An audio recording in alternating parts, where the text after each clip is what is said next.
Let us offer our consecration to the Lord. Lord, we offer up to you this day, and we ask that you answer our prayer in ways that glorifies your name, in ways that glorifies you, in ways that lead us to be more and more open to you and lead us to be more humble before you. And we ask this through Christ our Lord. Well, always keep in mind the greatest attitude that you can maintain as a person who seeks to live the faith. The greatest attitude is humility. That's the most important. And we always understand that pride is the mother of all sins. There's also that saying, it is pride that goes before the fall. But the opposite is that the mother of all virtues is, in fact, humility. And I've quoted to you before how St. Teresa of Avila said that through humility you can draw the Lord into your heart by a thread. Because if you really think what the first temptation is you will be like gods. So if we let go of that and we decide we are not God, God is God, that opens the door for us to experience God more and more, obviously not instantly, more and more over time, because we're realizing more and more who we are as human beings, and we're realizing more and more who God is as God and our Creator. So that humility allows us to see God more and more in our lives because we are humble before Him. So that's always an important understanding. And when we look at that humility, we understand that goal of humility is one that is the greatest way towards holiness.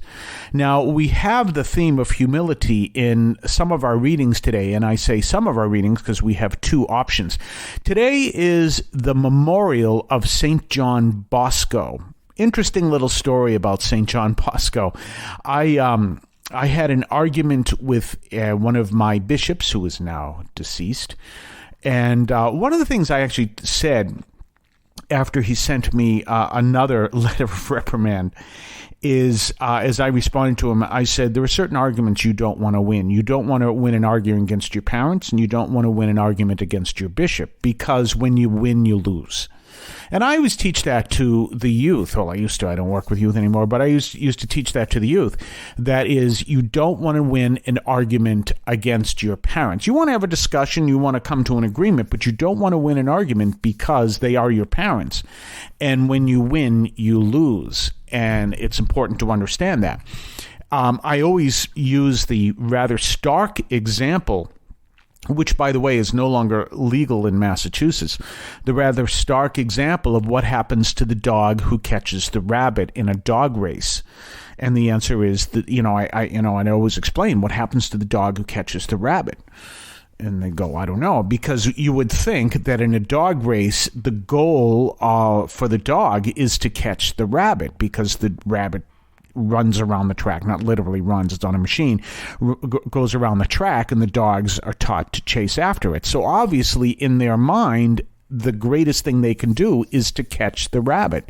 But in fact, oftentimes when a dog catches the rabbit, he is euthanized, because then the dog knows that it's not a real rabbit, and the dog won't race anymore. So he's no longer good as a racer.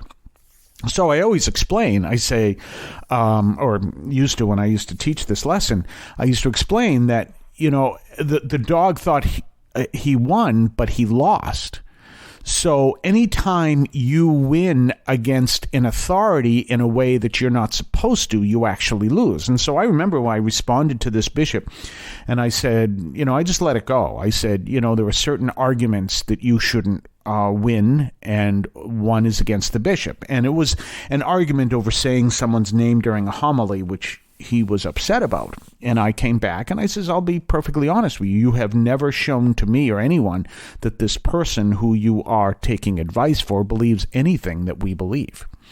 And so I respond. But remember, I could have won that argument But I chose not to. I stepped back because I knew that if I won, I would lose. I mean, you don't want to be in that position where, I won. Well, yeah, well, what did you win? You won the authority to say, I'm not going to listen to the bishop anymore? No, because that's not a good place to be, because he's still the bishop. You see that? So that is interesting. Now, why do I bring that up? Because after that letter of reprimand, I received, and again, it was for saying a name during a homily, which, he was upset that I did that. I guess the person whose name I said I did, a public person, I could have said it, and he was upset that I did that. He told me not to, and all the other stuff, and I was really upset when I got the letter. I was upset after he spoke to me prior to that. And the nun I was working with, a wonderful person, Sister Celeste, over at, this was at the Cathedral of the Holy Cross. And the bishop is a bishop who is no longer with us. He has gone to his great reward.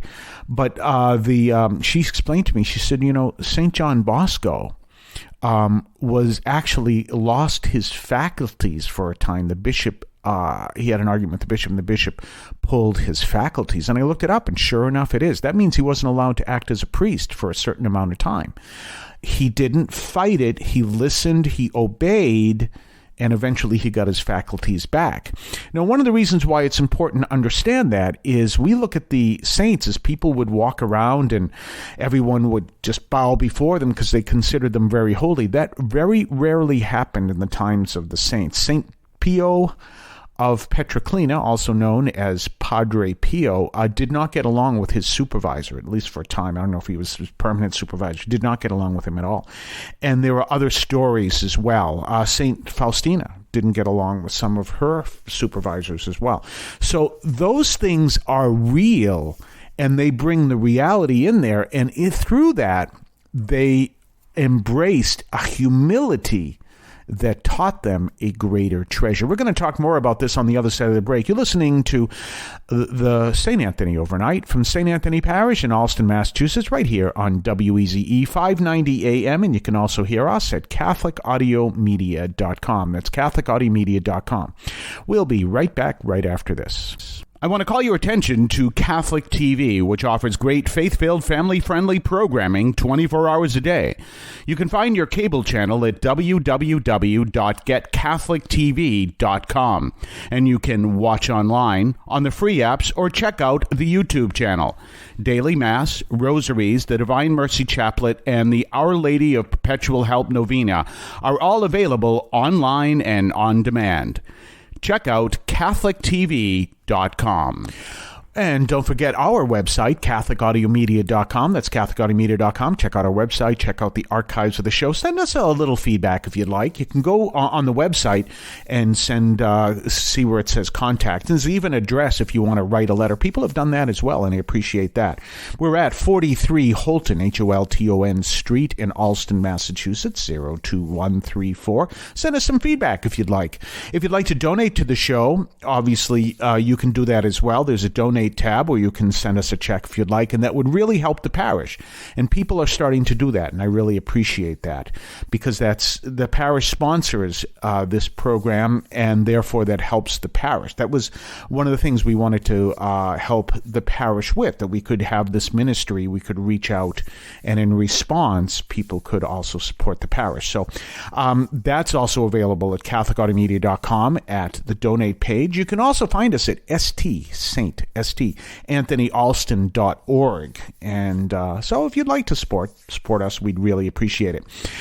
Anyway, we're talking about that powerful virtue of humility. Now, what we see in today's first reading is a fascinating story about David, and one of his sons became his betrayer.